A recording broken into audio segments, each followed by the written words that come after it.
राजकीय महाविद्यालय बामनवास सवाई माधोपुर के बीए द्वितीय वर्ष के छात्रों का पुनः स्वागत है। ऑनलाइन पढ़ाने की श्रृंखला में अपन विभिन्न टॉपिकों का अध्ययन ऑनलाइन माध्यम से करना चाह रहे हैं, करते भी आ रहे हैं। आज जो आर्थिक क्रियाएं और विभिन्न प्रकार की एक्टिविटीज़, क्रियाएं, कंप्लीट एक्टिविटीज़, मनुष्य जो विभिन्न प्रकार की एक्टिविटीज़ करता है उनको आपने बड़े तौर पर 5 प्रकारों में विभक्त किया था। Primary activities, secondary activities, tertiary activities और चतुर्थक क्रियाएं और पंचमक क्रियाएं। प्राथमिक क्रियाओं में वे सभी क्रियाएं आती थी जो प्रकृति से संबंधित है या कहीं ना कहीं किसी न किसी प्रकार से भूमि से संबंधित है। द्वितीय क्रियाओं में वो सभी क्रियाएं आती है जो कच्चे पदार्थ का रूप परिवर्तित करती है या जिन क्रियाओं में निर्माण क्रियाएं शामिल है। तृतीय क्रियाओं की बात करें तो तृतीय क्रियाओं में मोटे तौर पर व्यापार, परिवहन और सेवाएं आती है। व्यापार, परिवहन और सेवाएं, तो इनका विस्तृत रूप से अध्ययन आज हम करेंगे। तो इसको शुरू करते हैं। तृतीय क्रियाएं वे सभी क्रियाकलाप आते हैं जिसमें किसी मूल वस्तु का उत्पादन न करके केवल सेवा प्रदान करने का काम करते हैं। तो तृतीय क्रियाओं में वे सभी क्रियाएं आती हैं जिसमें वस्तु का उत्पादन नहीं हो रहा है, केवल सेवा प्रदान की जा रही है। इनका महत्व विगत दशकों में तीव्रता से बढ़ा है। प्राथमिक तथा द्वितीय क्रियाओं द्वारा जैसे ही आय बढ़ती है, लोग तृतीय के व्यवसाय करने लगते हैं।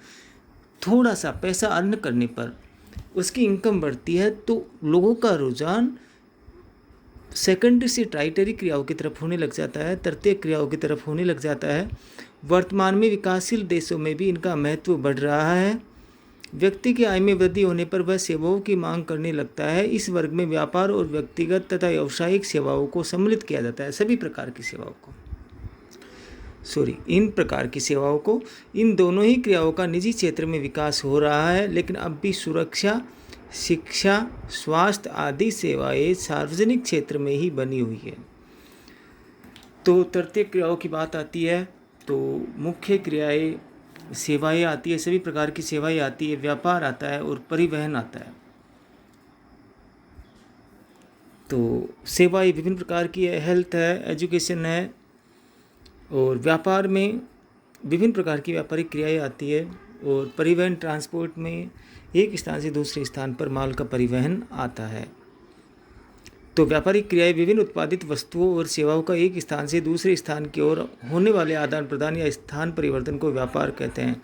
कि एक जगह आपने वस्तु उत्पादित की और दूसरी जगह उसको ले जाने और बेचने पर उसको आप व्यापार कहोगे। व्यापार के अंतर्गत 2 पक्ष होते हैं, पहला क्रेता और दूसरा विक्रेता, बेचने वाला और खरीदने वाला। क्रेता एवं विक्रेता के मध्य वस्तुओं और सेवाओं के आपसी आदान प्रदान को व्यापार कहते हैं। कि क्रेता ने वस्तु खरीदी और विक्रेता ने वस्तु दी। जब तक दोनों पक्ष नहीं होंगे तब तक आप उसको व्यापार नहीं कहोगे। विक्रेता अपनी वस्तु बेचने के लिए बाजार जाता है और क्रेता उसको खरीदता है, तभी आप उसको व्यापार कहोगे। वर्तमान समय में विश्व के विभिन्न देशों में संसाधनों की उपलब्धता में पाई जाने वाली असमानता ही व्यापार का प्रमुख आधार है। कि किसी के पास संसाधन ज़्यादा है और किसी के पास कम है, तो ज़्यादा संसाधन वाला देश कम संसाधन वाले दूसरे देश को अपने पास अतिरिक्त संसाधन दूसरे देश को कुछ अन्य महत्व के पदार्थों या रुपयों में आदान प्रदान करता है। इसी को व्यापार कहते हैं।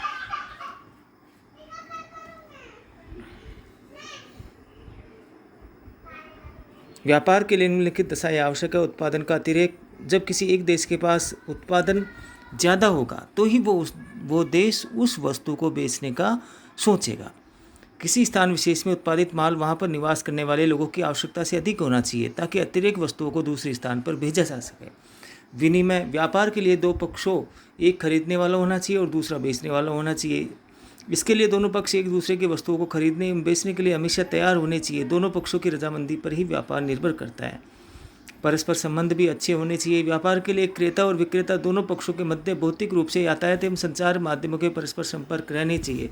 ऐसा नहीं है कि उनके पास आपस में बात करने का माध्यम नहीं हो, आने जाने की सुविधा नहीं हो, साधन नहीं हो, तो वो परस्पर कम्युनिकेशन नहीं होगा। उसकी वजह से व्यापार में समस्याएं आएगी। वस्तुओं के उत्पादन में भिन्नता, दो स्थानों के मध्य वस्तुओं के उत्पादन में विभिन्नता होनी चाहिए। एक स्थान में उत्पादित वस्तु दूसरे स्थान पर नहीं होनी चाहिए, तभी वह वस्तु उस स्थान विशेष को दूसरा स्थान मंगाता है। अतः व्यापार के लिए दो स्थानों के मध्य संसाधन का अंतर होना चाहिए, औद्योगिक क्रियाओं का अंतर होना चाहिए, कृषि उत्पादन और स्तर का अंतर होना चाहिए, जलवायु का अंतर होना चाहिए, जनसंख्या का अंतर होना चाहिए, जीवन स्तर आदि में भिन्नता या अंतर अति आवश्यक है। तभी दो क्षेत्रों या दो देशों या दो व्यक्तियों के बीच व्यापार होगा। परिवहन की सुविधा, अब आपने एक क्षेत्र ने अपने पास अतिरिक्त वस्तु को दूसरे क्षेत्र में भेजने का विचार बना लिया। व्यापार तो करना है, पर उन देशों के मध्य कनेक्टिविटी, आने जाने की सुविधा, परिवहन की सुविधा होना अत्यंत आवश्यक है। दो स्थानों के मध्य वस्तुओं को लाने और ले जाने हेतु सस्ते एवं सुगम परिवहन साधन की व्यवस्था होनी चाहिए। जैसा कि औद्योगिक थ्योरीज के जो सिद्धांत है वो भी बताते हैं कि सबसे अच्छी सुविधा ट्रांसपोर्ट की, श्रम की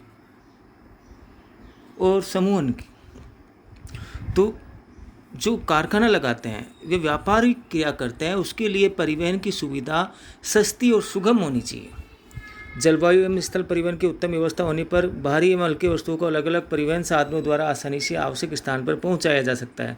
अतः व्यापार के लिए इन आवश्यक दशाओं का होना आवश्यक है। तो व्यापार के लिए 5 आवश्यक दशाएं बताई कि एक देश या एक क्षेत्र जो वस्तुओं का व्यापार करना चाहता है, उसके पास एक्स्ट्रा है, अतिरेक है, उत्पादन वहाँ के लोगों की पूर्ति से ज़्यादा है, तो वो उसको बेचने का प्रयास करता है। और विनिमय के लिए साधन दो पक्ष होना जरूरी है, परस्पर संबंध अच्छे होने चाहिए, वस्तु के उत्पादन में भिन्नता होनी चाहिए, परिवहन की सुविधा भी होनी चाहिए। ये 5 पक्ष जो व्यापार को प्रभावित करते हैं। व्यापार के अलग अलग प्रकार होते हैं, 2 देशों के बीच, 2 राज्यों के बीच, एक राष्ट्र के अंदर और एक ही गांव के अंदर, 2 ढाणियों के बीच, इसको स्थानीय व्यापार कहते हैं। व्यापार एक देश के विभिन्न राज्यों, एक ही राज्य के विभिन्न भागों के मध्य हो सकता है या एक देश से दूसरे देश के मध्य हो सकता है। व्यापार को स्थान विशेष के आधार पर निम्न भागों में वर्गीकृत कर सकते हैं। अंतर्राष्ट्रीय व्यापार, विश्व में एक महाद्वीप से दूसरे महाद्वीप में या एक देश से दूसरे देश के मध्य होने वाले व्यापार को अंतर्राष्ट्रीय या विदेशी व्यापार कहते हैं। आंतरिक व्यापार, एक ही देश के विभिन्न भागों में जो व्यापार होता है, जैसे राजस्थान और महाराष्ट्र के बीच जो व्यापार है उसको आंतरिक व्यापार कहोगे। और इसको भी आप 2 भागों में बांट सकते हैं, 2 राज्यों के बीच और एक ही राज्य के अंदर। एक देश के अंतर्राज्यीय, एक देश के एक राज्य से दूसरे राज्य के मध्य वस्तुओं और सेवाओं के आदान प्रदान को अंतर्राज्यीय व्यापार करते हैं। अंतर मीन्स अलग अलग, राज्य मीन्स राज्य। 2 अलग अलग राज्यों के बीच जो व्यापार होता है उसको अंतर्राज्यीय व्यापार कहते हैं। जैसे राजस्थान और महाराष्ट्र, राजस्थान और हरियाणा राज्यों के मध्य जो व्यापार होगा उसको अंतर्राज्यीय व्यापार कहते हैं। तो ये आंतरिक व्यापार के प्रकार है। स्थानीय व्यापार, एक ही राज्य में एक जिले से दूसरे जिले, दौसा और जयपुर के बीच, दौसा या बामनवास के बीच, दौसा और माधोपुर के बीच जो व्यापार हो रहा है उसको आप स्थानीय व्यापार कहोगे। बामनवास और गंगापुर के बीच व्यापार होगा उसको भी स्थानीय व्यापार कहोगे। सेवाएं तृतीयक व्यवसाय के अंतर्गत सम्मिलित की जाती है। तो पहला हो गया व्यापार, दूसरा हो गया परिवहन, तीसरा हो गया सेवाएं। व्यापार, अब दूसरा है सेवाएं। तो व्यापार के उत्तरदायी कारक कौन कौन से कारक व्यापार में सहायता करते हैं और कौन कौन से कारक व्यापार के प्रकार, कौन कौन से कारक व्यापार में सहायता करते हैं और कौन कौन व्यापार के प्रकार होते हैं, इन सबको आपने अध्ययन किया। और अब है सेवाएं तृतीयक व्यवसाय के अंतर्गत सम्मिलित की जाती है। सेवाओं में किसी वस्तु का उत्पादन नहीं किया जाता है, लेकिन विभिन्न वस्तुओं के उत्पादन और मानव की अन्य आर्थिक सामाजिक क्रियाओं के संचालन में सेवाएं एक प्रमुख सहायक के रूप में कार्य करती है। अतः सेवाएं वस्तुओं के उत्पादन में परोक्ष रूप से योगदान देती है तथा उनके उत्पादन का आदान प्रदान करती है। सेवाओं के अंतर्गत विभिन्न प्रकार की सेवाएं व्यापार, वाणिज्य, परिवहन, संचार, प्रशासन, उच्च स्तरीय सेवाएं, निम्न स्तरीय सेवाएं, शिक्षा, चिकित्सा, मनोरंजन, प्रतिरक्षा, विज्ञापन, प्रौद्योगिकी, शोध, कला, साहित्य आदि क्रियाओं को सम्मिलित किया जाता है। ये सभी क्रियाएं सेवाओं की कैटेगरी में आती है, सेवाओं की श्रेणी में आती है। वर्तमान औद्योगिक अर्थव्यवस्था में सेवाओं का अति महत्वपूर्ण स्थान है। विभिन्न वस्तुओं का निर्माण, व्यापार, मनुष्य का आर्थिक, सामाजिक, शैक्षिक, सांस्कृतिक विकास इन सेवाओं की उपलब्धता पर ही निर्भर करता है। सेवाओं की उपलब्धता उस क्षेत्र के व्यापार, मनुष्य का स्तर और विकास, इन सबको बताती है। समय को अर्थव्यवस्था का प्रमुख आधार माना जाता है। परिवहन, व्यापार हो गया, सेवा हो गया, अब परिवहन है। परिवहन ये तृतीय क्रियाएं हैं, व्यापार, सेवा, परिवहन। तीनों सेवाओं में शिक्षा आ गई, विभिन्न प्रकार की सेवाएं आ गई।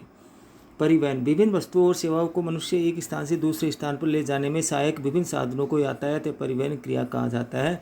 कि आपको एक जगह से गेहूँ दूसरी जगह ले जाने हैं तो जो साधन आपकी इस कार्य में सहायता करेगा उसको यातायात या परिवहन के साधन, और यह क्रिया यातायात या परिवहन कहलाती है।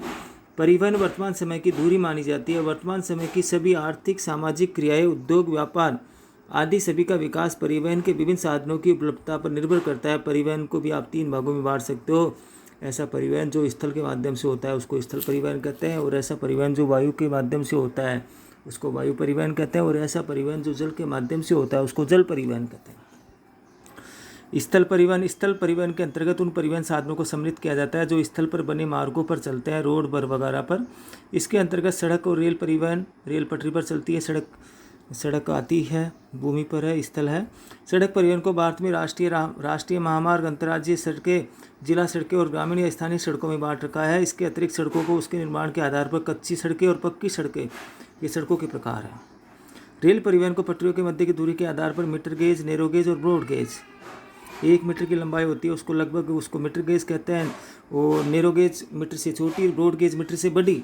पटरियों के बीच की चौड़ाई कितनी है, दूरी कितनी है, इसके आधार पर रेल परिवहन की जो ब्रॉड गेज रेल परिवहन, मीटर गेज रेल परिवहन, नैरो गेज रेल परिवहन। भारी वस्तुओं के परिवहन में रेल परिवहन महत्वपूर्ण और सस्ता और उपयुक्त रहता है। भारत में परिवहन की दृष्टि से रेल परिवहन अधिक महत्वपूर्ण है और अति आवश्यक माना जाता है।